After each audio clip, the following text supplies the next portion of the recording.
Hi folks, welcome back to the channel. Thank you very much for joining me once again. You're always most welcome. Well, today we are having another quick look at a few of my models, but really talking about this issue of, issue is the wrong word really, but the subject of your favourite models. Why are they your favourites? What is it about certain models that perhaps against your expectation when you start building them, they end up being a favourite for one reason or another, and others you think it's going to be brilliant and you end up for some reason disappointed either with the final outcome or you just have a bad build and don't enjoy it and it gets a negative connotation. Now we did talk in my case, of course, famously, I think most people know that I had a very bad build with this genetic SEA Harrier, and yet it looks brilliant. And I look at it now, I think I love this SEA, I really love it, and it's almost like I can't believe that I overcame all the problems. And I'm sure you've got kits just like this where you've turned a real nightmare kit into a beautiful model. And I think that can end up becoming one of your most prized models in the whole collection, you know, and it is with me actually. I'd probably put that in my top 5 models, finished models, just because I beat it, you know, just because it represents a triumph over adversity, and we all have that from time to time. Anyway, we've got a few here, not so extreme examples now, all pretty good kits in fairness. So we have got, as you look in, I'll zoom you in, these are all sort of in my top tier, sort of Premier League if you will. And we have on the left, of course, we've got the Meng ME163B Comet, the rocket powered fighter with its Valta rocket motor sticking out there on display. And obviously it's got its tail assembly with the back end here on this wooden plinth. And you see some of the detail there. Yes, and there's been a bit of photo etch was used in this to try and detail it up. Then further back, you see on the left there we've got the Mark 1 Tamiya Spitfire, and this actually wasn't actually quite as good a build, interestingly, not as good a build as I was expecting against the grain for Tamiya really. One of their less enjoyable builds. I found a few faults with it, nothing major. It was no SEA Harrier, don't worry, don't be put off it. And the important bits like the wings and fuselage went together perfectly, of course, it's a great design. But there were just one or two things that they didn't do so well. Some of the instructions, they had a couple of minor flaws in the instructions, which is unusual. But it still ended up being, I think, a really nice looking Spit. Just have a quick look at this for you. Yeah, here we go, Mark 1 Battle of Britain Spit. Got some carbon trails there from the guns. Yeah, I really like it. It's just going to zoom in a bit more. The actual final product is again, you know, come out really nice. No squadron markings on this one because it's the one that it's sort of based on a fictitious story, the Phantom Flyer from the Warlord comic of the 1970s, where the Spitfire gets stolen, but stolen for the right reasons, and a very skilled pilot, ace pilot, enters the Battle of Britain with this purloined Spitfire and helps out many a pilot who gets into trouble in the heat of the battle and becomes a legend. Anyway, that's another story. If you go and look at the Phantom Flyer, the comic strip, there's a couple of videos I did about that a couple of years ago now. So yeah, but a nice Spit, fairly satisfied with it. No major problems, just one or two minor issues along the way, and yeah, it's a nicely detailed kit, to be honest. Wouldn't say you shouldn't buy that one. I think it's one of the nicest Spits on the market. People say the Edouard is better, and I just can't comment because I just don't have a lot of knowledge about the Edouard. I just realised there's some detail in there I didn't really sort of draw your attention to. Things like the seat belts are quite nice. If you can see that, the belt's quite good. Yeah, it came out very well in the end.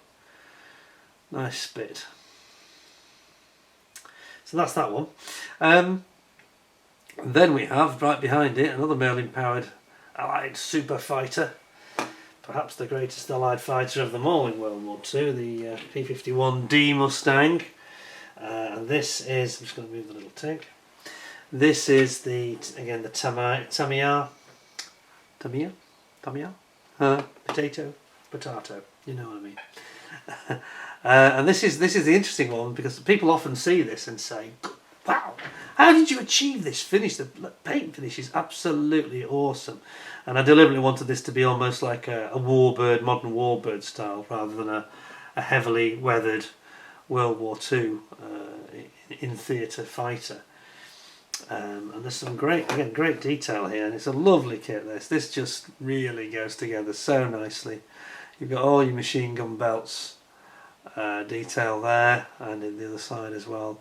So there is quite a lot of painting. It's one of my favourites because of that, really. I think there's so much intricate painting has had to go on to achieve that. It's very, very tricky.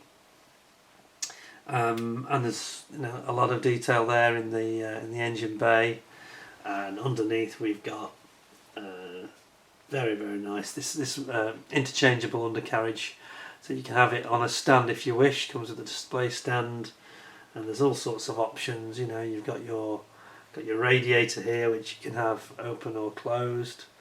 Absolutely brilliant. It's a lovely, lovely model. Very nice aeroplane indeed. Anyway, sorry, I'm going off the subject here, but I was asked the question about how I achieved the finish. Well, I didn't. Is a simple answer. Yeah, I cheated. I did the Kobayashi Maru thing from Star Trek, where I changed the rules of the game. So I bought the export version from Japan, and it's the metalized version, which is quite hard to get hold of here. Or it was. So it does create its own challenges though, because you then have to do things in reverse. So you have to remove all of the metalizer, and this is a really tricky operation.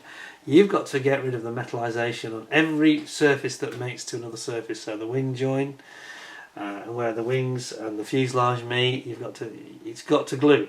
So you've got to get rid of all this metal, and you've got to do it very carefully not to make a mistake. And I didn't. I did it, yeah, pretty well in the end. I was pretty pleased with the results, to be honest. And it does create this interesting effect. But so it doesn't look like a toy, you need to, and what I've done is, certain areas I've matted down a little bit, others I've left, masked them. So I've matted up a little bit with a bit of matte varnish here and there, or I've put a little bit of Alclad here and there, just to put a slightly different tone to the aluminium finish, and it gives it relief and makes it look realistic. Different panels, Very pleased with that. And then, something completely different, much more my traditional thing really, we have here the beautiful little matchbox with a diorama. Yes, I wonder if some of the current manufacturers are listening and they please give us some dioramas with our armour. But look at this. So this is the Chaffee M24 tank, and this is the heading for the bridge at Remagen. As you can see, it featured in the Remagen Bridge movie, and this one is heading for the bridge. And it's a lovely little thing. It's got this abandoned German defensive position with an MG34 dumped in the little sort of trench there, emplacement, and he's rushing past, heading for the Remagen Bridge. Now this, I did this one for the Flory Forum actually. I think it was Matchbox March a couple of years ago. But I have to say that yeah, I enjoyed that a lot, but I do not approve of Matchbox March. Every March there are less and less Matchbox kits. It's eating up the world's supply of Matchbox kits, and that means less for me. Well, not just me, obviously. I'm not a Bond villain or anything. Sorry, getting a bit ahead of myself there. But you gotta be careful. Don't burn up all the original ones. That was actually. It was an original Matchbox, but it was in a very beat up box. And of course I did the T34, which I might show in the next video. The T34, which is actually the Revell version, so I've got a clean conscience on that. If you do the Revell version, Reeboxers, fill your boots, that's fine. It's these original ones that you can't replace, once they're gone, they're gone. So you be aware, people, don't you burn up all the Matchbox original kits. Anyway, a little selection there, favourites for different reasons. Obviously, I should have explained why.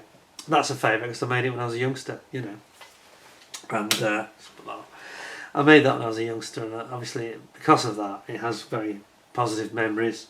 And I wanted to do it with a little bit more modern techniques, and yeah, it looks great. And there's nothing to them. You can enjoy doing those in a day. Not so the Mustang. The Mustang, actually, I should have mentioned, has got some interesting features in terms of. It doesn't look it. This is going to sound like I'm inventing this, but it's true, I promise you. That model, that Mustang, is the longest build. I'm just touching on it, isn't it? It's the longest build of any I've ever done. 320 hours it was. Now, I look at it and I think, where did they all go? But there's such a lot of detail in it. And unfortunately, a great deal of the detail is in the cockpit and the cockpit floor. I did this brilliant job. First time I tried to do wood effects, and I did obviously do wood effects on these plinths, which came out quite well. Don't know if you can see that. Actually, I'm just going off subject slightly, but here's the 163 on its little trestle stand, which is wood.